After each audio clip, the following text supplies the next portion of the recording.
കഴിഞ്ഞ ദിവസങ്ങളിലൊക്കെ സന്നിധാനത്തുണ്ടായ തിരക്ക് സമാനമായ രീതിയിൽ പമ്പയിലൊക്കെ നമ്മൾ കണ്ടതാണ്. വാഹന ഗതാഗതമൊക്കെ നിയന്ത്രിക്കേണ്ടി വരുന്നത്, നിലയ്ക്കൽ ഉൾപ്പെടെ. ഇന്ന് എന്താണ് പൊതുവിലുള്ള സ്ഥിതി? വിവരങ്ങളിലാൽ ഉന്മേഷ, ഇന്ന് അല്പം സമാധാനപരമായാണ് കാര്യങ്ങളെന്ന് പറയും. ഇന്നലെ ഉണ്ടായിരുന്ന ഒരു വലിയ തിരക്ക്, അഭൂതപൂർവമായ ഒരു തിരക്കാണ് ഇന്നലെ സന്നിധാനത്ത് അടക്കമുണ്ടായിരുന്നു. പമ്പയിലും സമാനമായ സാഹചര്യമായിരുന്നു. പക്ഷേ അത്തരമൊരു തിരക്കിൻ്റെ സ്വഭാവം ഇന്നില്ല. ഞാനിപ്പോൾ എരുമേലിയിലാണ്. പക്ഷേ ഇവിടുന്ന് അങ്ങോട്ടുള്ള വിവരങ്ങൾ നമ്മൾ ആരായുമ്പോഴും അവിടെ നിന്ന് കിട്ടുന്ന വിവരങ്ങൾ അനുസരിച്ചും സന്നിധാനത്തും പമ്പയിലും തിരക്ക് നിയന്ത്രണ വിധേയമാണ്.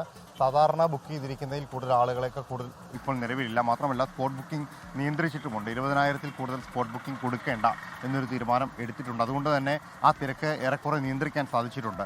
ഇനി ആളുകളുടെ എണ്ണം, ഭക്തരുടെ എണ്ണം കൂടി വരികയാണെങ്കിൽ ആദ്യഘട്ടത്തിൽ പമ്പയിൽ നിയന്ത്രണം ഏർപ്പെടുത്താമെന്നുള്ളതും ശേഷം നിലയ്ക്കലിലേക്ക് നിയന്ത്രണം കൊണ്ടുപോകാം എന്നുള്ളതുമാണ്. നിലയ്ക്കലിലും നിയന്ത്രണം പൂർണ്ണ രീതിയിലേക്ക് വന്നില്ലെങ്കിൽ അതിന് താഴ്ഭാഗങ്ങളിലേക്കുള്ള മേഖലകളിൽ പ്രത്യേകിച്ച് നിയന്ത്രണ ഭാഗം കൊണ്ടുവരിക എന്നുള്ളതാണ്. വാഹനങ്ങളെ അടക്കം നിയന്ത്രിക്കുക എന്നുള്ളതാണ്. അതിനു വേണ്ടിയിട്ടുള്ള അടിസ്ഥാന സൗകര്യങ്ങൾ ഉറപ്പാക്കുക എന്നതിന് ദേവസ്വം ബോർഡ് ഇപ്പോൾ പ്രാധാന്യം നൽകുന്നുണ്ട്. പ്രത്യേകിച്ച് മോട്ടോർ വാഹന വകുപ്പിൻ്റെയും പോലീസിൻ്റെയും ഇടപെടലിലൂടെ ആ ഭാഗങ്ങളിൽ വാഹനങ്ങൾ കേന്ദ്രീകരിച്ച് നിർത്താൻ കഴിയുന്ന രീതിയിലുള്ള നിയന്ത്രണ സംവിധാനങ്ങളെക്കുറിച്ചാണ് ആലോചിക്കുന്നത്. പക്ഷേ ഒരുപക്ഷെ ഇന്നലത്തെ തിരക്കിൻ്റെ വാർത്തകളെല്ലാം പുറത്തു വന്നതുകൊണ്ടായിരിക്കാം വലിയ രീതിയിലുള്ള തിരക്ക് ഇന്ന് അനുഭവപ്പെടുന്നില്ല. പക്ഷേ അടുത്ത ദിവസങ്ങളിൽ, അതായത് ശനി ഞായർ ദിവസങ്ങൾ എന്ന് പറയുന്ന അവധി ദിവസങ്ങളാണ്.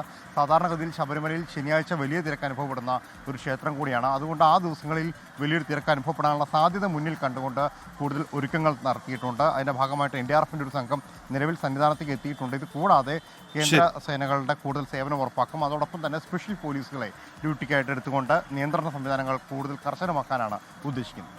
ലോകത്തെവിടെയായാലും ഏത് സമയത്തും 24 വാർത്തകളും ഓഗ്മെന്റഡ് റിയാലിറ്റി പാക്കേജുകളും എക്സ്പ്ലെയിനറുകളും വിശദമായി കാണാൻ ഞങ്ങളുടെ യൂട്യൂബ് ചാനൽ നിങ്ങൾക്ക് സബ്സ്ക്രൈബ് ചെയ്യാം.